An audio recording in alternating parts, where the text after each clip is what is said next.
Hello friends, welcome to Jyoti classes. In this video, we are discussing about present perfect tense, past perfect tense and future perfect tense. I hope you all have seen my last videos based on this tenses.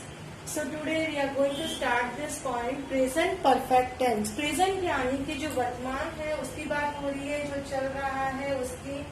Then after perfect यानी जो पूर्ण हो चुका है, complete हो चुका है, it is being completed, उसकी बात करेंगे. काल यानी जो समय जो वर्तमान में चल रहा है और पूर्ण में यानी कंप्लीट हो चुका है. अब समझिए ये कैसे हुआ कि जो पूर्ण भी हो गया वर्तमान में भी चल रहा है. यानी कि जो present perfect tense it consist of that kind of action that began in the past. वो एक्शन जो पास्ट में स्टार्ट हुए थे and through in the present, जिनकी इम्पैक्ट अभी तक है, जिनकी असर अभी प्रेजेंट टेंस में है. यानी कि जो एक्शन आपने स्टार्ट किए पास्ट में यानी कंप्लीट हो चुके अभी तक, और उसकी जो इम्पैक्ट है वो प्रेजेंट में भी चल रही है. एग्जाम्पल देखिए आप, जैसे कि आपने अभी कोरोना चल रहा है, ओके. तो जब भी आप घर में एंट्री करते हो, whenever you enter in your house, your mom tells you, please wash your hand. And just recently before that you have washed your hand. आपने अपने हाथ धोए थे तो आप मम्मा को आंसर देते हो I have washed my hand. तो मैंने अपने हाथ धो लिए हैं. यानी आपने जो अपने हाथ वॉश किए, हैंड वॉश किए, वो अभी रिसेंटली वॉश करके ही आए हो, है ना. तो यानी जो एक्शन था वो कंप्लीट हो चुका था लेकिन इम्पैक्ट अभी भी है उसकी. तो ये कहलाएगा present perfect tense. Present perfect tense में action that happen in the past, जो एक्शन होता है वो पास्ट में हुआ है but time is not specified, लेकिन उसमें टाइम स्पेसिफाइड नहीं होता है. Present perfect tense is consist this kind of words. मैं ये कर चुका हूँ, मैं ये कर चुकी हूँ, हम ये कर चुके हैं, वो ये कर चुकी है ना. तो ये सारे वर्ड जो आएंगे वो आपको प्रेजेंट परफेक्ट टेंस की तरफ लेकर जाएंगे. अब प्रेजेंट परफेक्ट टेंस का सबसे पहले फॉर्मेट क्या होगा, उसका स्ट्रक्चर क्या बनेगा. First of all subject, then after has and have. देखिए यहाँ पर जो प्रेजेंट परफेक्ट टेंस है और उसमें प्रेजेंट यानी वर्तमान काल, तो वर्तमान में परफेक्ट पूर्णता बताने के लिए हैज एंड हैव यूज होंगे. हैज और हैव इंट्रोड्यूस करेंगे हम प्रेजेंट परफेक्ट टेंस के लिए. Then after third form of the verb. एक चीज तो आप समझ लो, it should be clear in your mind that with the has and have there must be use of first third form of the verb. Has और have के साथ third form of the verb ही आएगी. Clear. With has and have third form of the verb, has have third form of the verb, and then after object. अब बात रही है has और हैव किसके साथ आएगा, तो आई और बी. आई और बी के साथ आप यूज करोगे have. I, we have. You have. He, she, it has. Clear? यानी कि first person, second person, third person. First person I, singular have. We plural have. Second person you, चाहे वो singular हो या प्लूरल हो, have. He, she, it has. And plural form they have. Clear? This must be clear in your mind. Subject has or have and the third form of the verb. Third form of the verb कौन सी होती है, जैसे कि go, went, gone. तो यहाँ पर gone जो हुई वो third form of the verb हुई. Do, did, done. Do, did, done. Third form of the verb. Clear? In the form, in this structure, subject, has or have plus third form of the verb, then after object. This is the structure of present perfect tense. Clear? Now take some examples for that. मैंने काम कर लिया. मैंने काम कर लिया. मैंने यानी मैं, यानी फर्स्ट पर्सन सिंगुलर. तो आई. काम कर लिया. कर लिया यानी परफेक्ट टेंस हो गया. तो परफेक्ट टेंस के लिए मुझे यहाँ पर हैव यूज करना होगा. आई हैव काम कर लिया, done, do did done, third form of the verb done, I have done my work, I have done my work, I have done my work. Ma'am पूछती है have you done your work? Yes ma'am, I have done my work, मैंने अपना काम कर लिया।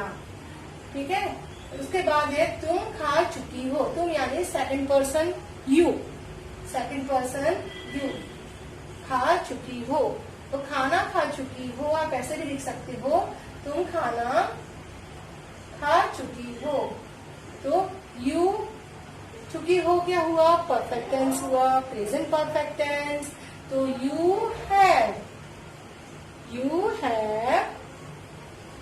eaten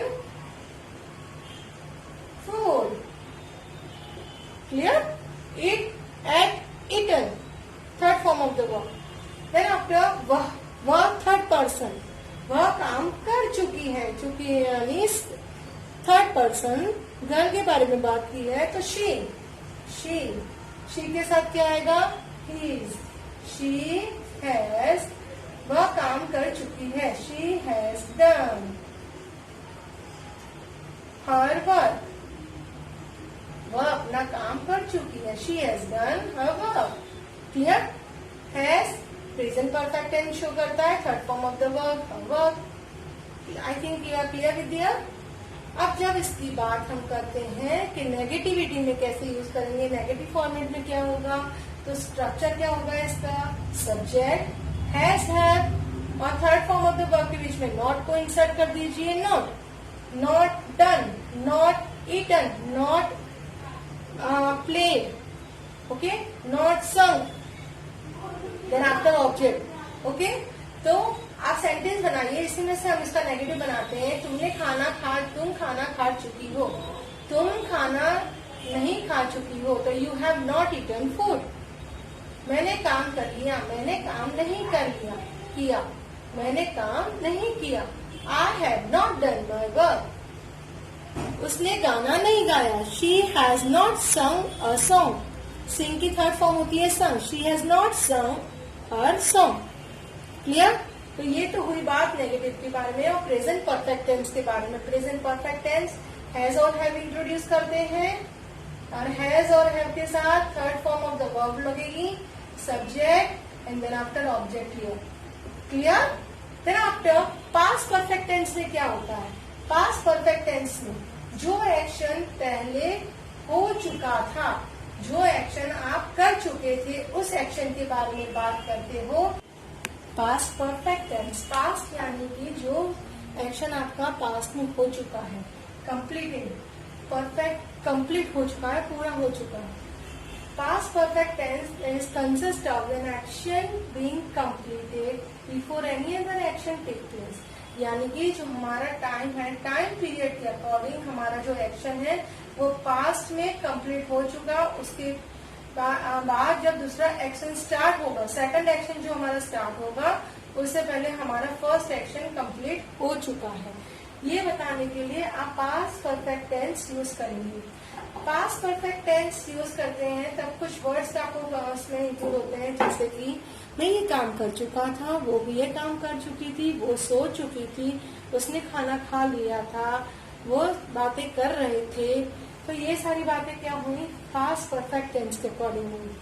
now come to the point, form of the past perfect tense. Past perfect tense का जो form है, children I am telling you that this is the easiest one than the perfect present perfect tense is easier than present perfect tense। ये present perfect tense से भी ज्यादा easy है। Present perfect tense में क्या होता है, आपको सब्जेक्ट सिंगुलर है तो हैज यूज करना है, प्लूरल है तो हैव यूज करना है, ये ध्यान में रखना पड़ता है। जबकि यहाँ पर आपको पास्ट परफेक्ट टेंस में ये कोई टेंशन लेने की जरूरत नहीं है। जब भी पास्ट परफेक्ट टेंस की बात आती है, सिंपली आपको हैड यूज करना है, और third form of the verb perfect tense में सारे टेंसेस में आती है। Third form of the verb you will use in the all sentences while you are using perfect tense. You are using perfect tense.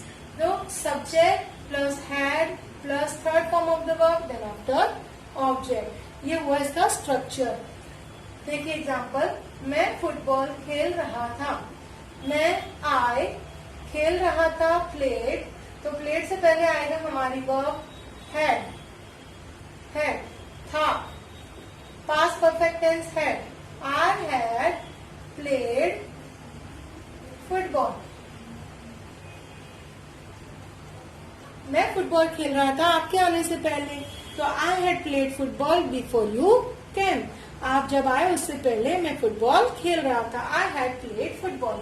वह homework कर रहा था, वह ही होमवर्क कर रहा था, he had done homework, he had done homework. वह homework कर चुका था, he had done homework. Clear? अब जब बात करते हैं हम नेगेटिव की, तो आप हैड के बाद नॉट इंसिस्ट करोगे, नॉट जब भी उसमें डालोगे, इंसर्ट करोगे, तब आपका हैड नॉट की फॉर्मेट बनेगी। नेगेटिव, मैं फुटबॉल नहीं खेल रहा था, I had not played football. मैं होमवर्क, वह होमवर्क नहीं कर रहा था, he had not done his homework. उसने अपना काम नहीं किया था, he had not done his homework. यानी हैड और नॉट के बीच में आप हैड और डन के बीच में नॉट लगाएंगे, ये हो गया नेगेटिव। और जब आप इसका इंटरोगेटिव फॉर्म बनाते हैं, तो had he done his homework, क्या वो होमवर्क कर रहा था? हैड यू प्लेड फुटबॉल, क्या तुम फुटबॉल खेल रहे थे? ये हो गया आपका interrogative form. I think past perfect tense is the easiest form because only had form you should have to be implement in all kind of sentences. And with this had form you must have to use the third form of the verb. Okay, this is the present and past perfect tense. Now we are talking about future perfect tense. An action that will happen before another event in the future. इसका मतलब हुआ कि future यानी भविष्य काल में, perfect यानी जो कंप्लीट हो चुका है, वो काल, जो समय कंप्लीट हो चुका है, किसमें? भविष्य में, आने वाले समय में जो कंप्लीट हो चुका होगा, हम उसकी बात करते हैं। सिंपल है, जो भविष्य काल में जो एक्शन होने वाला है वो आने वाले समय में कंप्लीट हो चुका होगा, हम उसकी बात करते हैं। Action that will happen before another event in the future, यानी कि एक समय जो हमारा है, यहाँ पर हमारा प्रेजेंट है, आने वाला फ्यूचर जो होगा उसमें जो इवेंट होने वाला है उससे पहले हमारा ये वाला इवेंट कंप्लीट हो चुका होगा। जैसे कि अगर मैं खाना खा चुकी थी, मैं टीवी देख चुकी थी, तो उससे पहले टीवी का जो कंप्लीट हो गया, मम्मी के आने से पहले यहाँ पर काम कंप्लीट हो गया, तो ये हुआ मेरा फ्यूचर परफेक्ट टेंस। यानी मेरा जो फ्यूचर में इवेंट जो है, आने वाला जो इवेंट है वो एक इवेंट से पहले कंप्लीट हो चुका होगा, उसके बाद मैं दूसरे इवेंट की बात करूंगी। एग्जाम्पल, यहाँ पर जो फ्यूचर परफेक्ट टेंस है उसमें वह ये काम कर चुका होगा, वह ये काम कर चुकी होगी, वह खाना खा चुका होगा तुम्हारे जाने से पहले। और अगर तुम पिज्जा ऑर्डर करते हो तो तुम्हारा पिज्जा पहुंचेगा, उससे पहले वो ये खाना खा चुका होगा। अगर तुम उसे लेना जाना चाहते हो तो उसे टीवी देखने का बहुत शौक है, तो ठीक है, उसका ये टीवी का प्रोग्राम कंप्लीट हो चुका होगा। यानी कि आप अगर उसे लेने जाओगे, रिसीव करने जाओगे, उससे पहले उसका टीवी का प्रोग्राम कंप्लीट हो गया, पिज्जा वहां पहुंचने से पहले आपका खाना कंप्लीट हो गया। तो जब कंप्लीट हो गया ना, वो आपका एक फ्यूचर परफेक्ट टेंस के अकॉर्डिंग आएगा। इसकी स्ट्रक्चर बनती है सब्जेक्ट प्लस विल और शैल। जब फ्यूचर परफेक्ट टेंस की बात करते हैं तो फ्यूचर टेंस में ऑब्वियसली विल और शैल यूज होते हैं। मैंने आपको बताया कि कोई भी सब्जेक्ट है उसके साथ आप विल यूज कर सकते हो, क्योंकि जो शैल है वो मॉडल वर्ब होता है। तो आप फिर भी एज अ जो हमारी एक अभी तक जो हम लोग रूटीन में करते हुए आए हैं उसके अकॉर्डिंग हम आई के साथ शैल यूज करते हैं, वी के साथ शैल यूज करते हैं। But as the modern era we are using now will with all kind of subject. हम हर सब्जेक्ट के साथ विल यूज कर सकते हैं। Then after to show the perfect tense के लिए have, then after third form of the verb. Third form of the verb तो आपकी प्रेजेंट परफेक्ट में भी होगी, पास्ट परफेक्ट में भी होगी और फ्यूचर परफेक्ट में भी होगी। क्लियर? हैज और हैव प्रेजेंट परफेक्ट में होंगे और पास्ट परफेक्ट में हैड होगा। This is clear? And future perfect will, shall, have third form of the verb. Example है कि आपके आने से पहले मैं फुटबॉल खेल चुका हूँगा। तो मैं यानी आई विल, आई के साथ विल भी ले सकते हो, शेल भी ले सकते हो। चलिए मैं शेल ले लेती हूँ, लेकिन विल भी ले सकते हैं। आई विल हैव और I shall have played, third form of the verb, play की third form played. I shall have played football before you arrive, before you arrive, आपके आने से पहले मैं फुटबॉल खेल चुका हूँगा। यहाँ पर शेल की जगह विल भी यूज कर सकते हैं, it is also right. I will have played football before you arrive. Second one, वह टीवी देख चुकी होगी, वह, शी, यहाँ पर विल या शेल लेना है। विल हैव, देख, देख चुकी होगी, वॉच, वॉच की थर्ड फॉर्म वॉच, टीवी। वह, शी, टीवी देख चुकी होगी, will have, she will have watch TV. Okay, तुम गाना गा चुकी होगी, किसी का स्टेज प्रोग्राम है और कोई आपको उस कॉन्सर्ट में इनवाइट करता है, आप बोलते हो मैं लेकिन 9 बजे तक आ पाऊंगा, I will be reach that up to 9 o'clock, then she will tell you oh God, if you will arrive at 9 o'clock, up to that time I will have sung a song। तो यहाँ पर आएगा तुम यानी you, you will have गाना, गाना यानी sing, sing की third form sung, sing, sang, sung, sing, sang, sung, will have sung a song। Clear? तुम गाना गा चुकी होगी।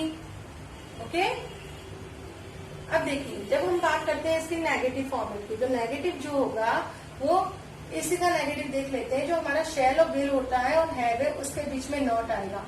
आई shall not have played football, I will not have played football. Subject will और shall plus not plus have plus third form of the verb then object. वह TV नहीं देख चुकी होगी, she will not have watched TV, you will not have sung a song। Clear? And when you are talking about the interrogative to ask question, तो आप will और shall जो है वो पहले आ जाएंगे। क्या तुम गाना गा चुकी होगी? Will you have sung a song? Question mark. Will she have watched TV? Question mark. Will you have played football? Question mark. Clear? तो ये था हमारा इंटरोगेटिव फॉर्म। यहाँ पर हमने हमारे तीनों परफेक्ट टेंस कंप्लीट किए, present perfect tense, past perfect tense and future perfect tense. If you like this video, please like, share and subscribe it. I hope you all like this and can understand in the better sense. Now your concept is clear about these tenses. In the next video of mine, I will talk about all the perfect continuous tense, and this will be the last video of us.